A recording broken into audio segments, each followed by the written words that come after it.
So kibbutz is it was the worst kind of community I've ever experienced. People backstabbed and gossiped and hated each other.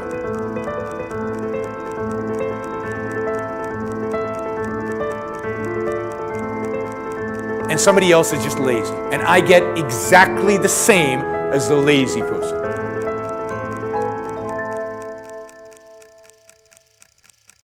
So dalam siri video mereka ni, mereka menceritakanlah tentang pengalaman mereka di Palestin, ziarah Baitul Maqdis, pergi Masjid Al-Aqsa, ziarah tempat-tempat ibadah Muslim dan juga tempat-tempat ibadah Yahudi juga dan Kristian. Ada satu video yang agak eksklusif, mereka menceritakan tentang mereka ziarah kibbutz.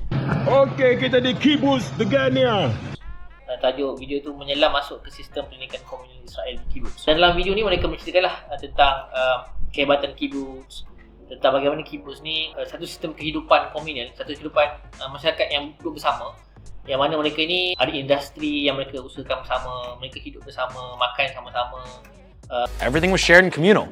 Food, clothing, jobs, money, even raising children. Banyak kemudahan kehidupan tu, macam kereta mereka kongsi, anak-anak mereka ni dididik bersama, dan bahkan anak-anak ni mereka didik sejak dari kecil lah bagaimana nak berdikari, bercocok tanam, bertukang dan sebagainya. Dan dikatakan kibbutz ni menyumbang kepada ekonomi Israel dengan sumbangan yang sangat besar, dan bahkan banyak pemimpin Zionis lahir daripada kibbutz. So dalam kata lain, mana nak kata kibbutz ni hebat lah.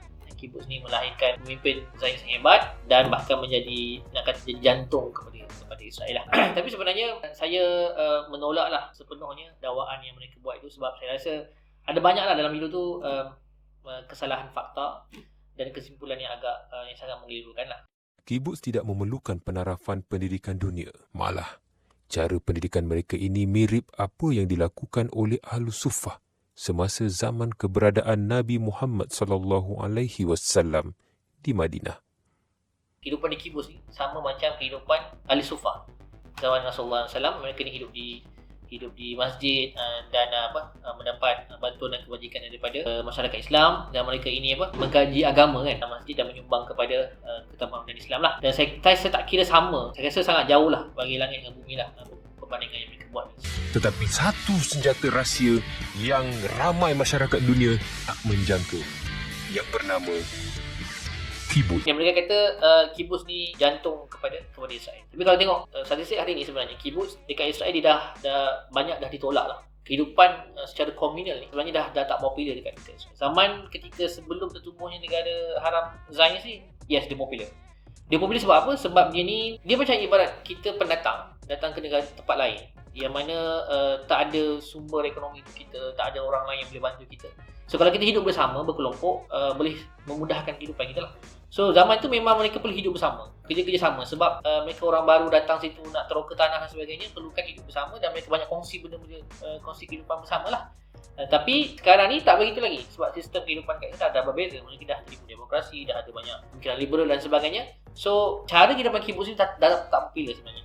Bahkan sebenarnya dekat Israel pada hari ini hanya ada 270 kibbutz saja, yang mana ahlinya ada dalam 140,000, dan jumlah tu mewakili hanya 2% je daripada keseluruhan Israel itu sendiri. So maksudnya kecil sangatlah kibbutz tu, nak kata mereka ni hebat dan jadi punca kepada kekuatan Israel lah. 270 buah kibbutz di Israel menjana pendapatan sebanyak 43 bilion ringgit setiap tahun bagi negara Israel. Penghasilan pertaniannya pula menyumbang 40% pengeluaran negara Israel. Dan dikatakan Israel ni menyumbang banyak sumber ekonomi kepada Israel. Tapi faktanya adalah kibbutz hanya menyumbang sekitar 9% sahaja daripada keluaran negara kasar KNK Israel. So maksudnya kecil je lah. Nampak macam 2% tapi sumbang ekonomi 9%. Nampak macam besar. Tapi kelebihan mereka sebab mereka ni ada industri lah. Dia macam ibarat kilang. Kalau kilang ada 140,000 orang, of course lah kilang tu boleh menghasilkan sumber ekonomi yang besar kan. Tapi tidaklah sebenarnya terlalu besar sampai nak katakan mereka ni sangat hebat lah.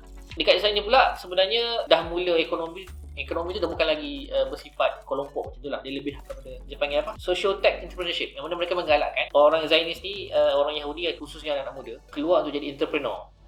Maksudnya bukan bina bisnes yang bersifat berkelompok tu, tapi muncul sebagai entrepreneur yang sendirilah kan. Sebab tu Israel ni dia mula mempromosikan dan menjeramakan diri sebagai the startup nation.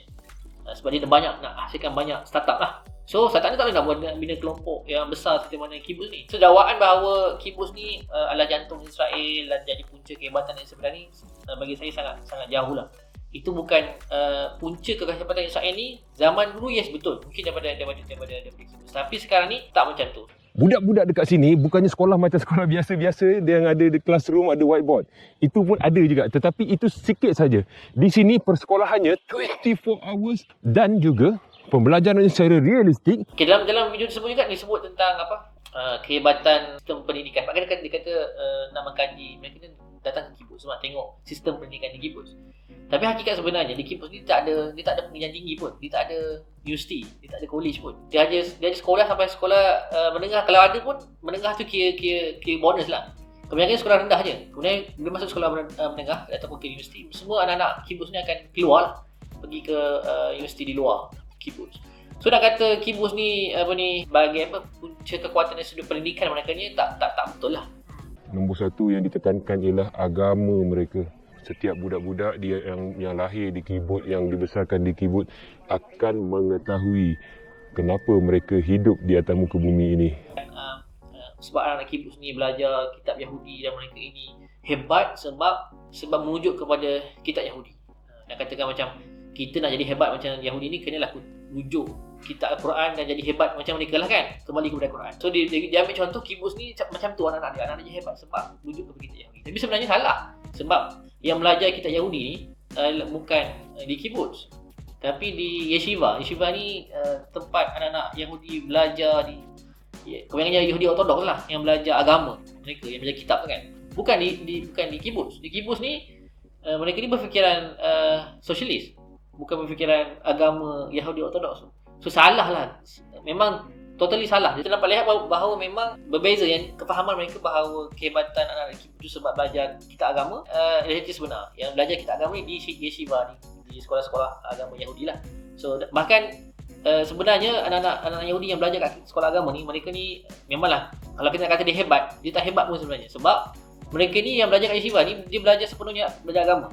Dan mereka ni tak bekerja sebab bagi alasan belajar kitab agama ni adalah ibadat tanggungjawab mereka sepenuh masa. So itulah pekerjaan dia orang. Itulah pekerjaan dia. So mereka ni bergantung hidup daripada bantuan kerajaan. So sangat tak produktif lah. Sangat tak produktif. Mereka ni tak bekerja. Kemudian bahkan dikecualikan daripada perkhidmatan tentera. So orang-orang Yahudi Ortodoks ni memang ada keistimewaan yang mana mereka ni dikecualikan daripada perkhidmatan tentera 2 tahun yang wajib di Zionis lah. So mereka tak join tentera lah. So orang-orang yang Israel sebenarnya sangat marah kepada anak-anak Yahudi yang sepenuhnya belajar kitab ni. Sebab bagi dia tak produktif kepada negara, tak kerja, bergantung pada bantuan kebajikan negara. Kemudian tak sumbang pun kepada ketenteraan dan katakan perlindungan negara Zionis lah. So macam sangat bertentangan lah dengan pemahaman yang dia sebut. Bahkan dikatakan mereka ini memang sekarang ada peperangan lah politik antara golongan Ortodoks Yahudi dengan golongan liberal dekat sana. Bahkan ketidakstabilan yang berlaku dekat Israel hari ini pun disebabkan pertembungan yang berlaku hari ini. So boleh lihatlah kalau tengok sampai pergi Google, boleh tengok perhimpunan besar-besar golongan Ortodoks Yahudi pakai baju hitam kan, yang mana bantah bila kerajaan nak wajibkan mereka ni berkhidmat dalam tentera. Sebab bagi mereka sumbangan mereka kepada Israel itu adalah dengan mengaji kitab. Dia kata Tuhan pelihara negara Israel itu jadi hebat sebab ada golongan mereka yang mengaji kitab, bukan sebab ada tentera yang mengaji. Nak katakan bahawa jadi bagi saya satu kesimpulan yang sangat, video tu membawa satu kesimpulan yang sangat jauh lah dari sudut kehebatan kibbutz ni. InsyaAllah kalau ada kesempatan saya akan terangkan dalam video yang lain tentang kenapa sebenarnya Israel jadi hebat, bukan sebab kibbutz, tapi ada sebab lain. InsyaAllah.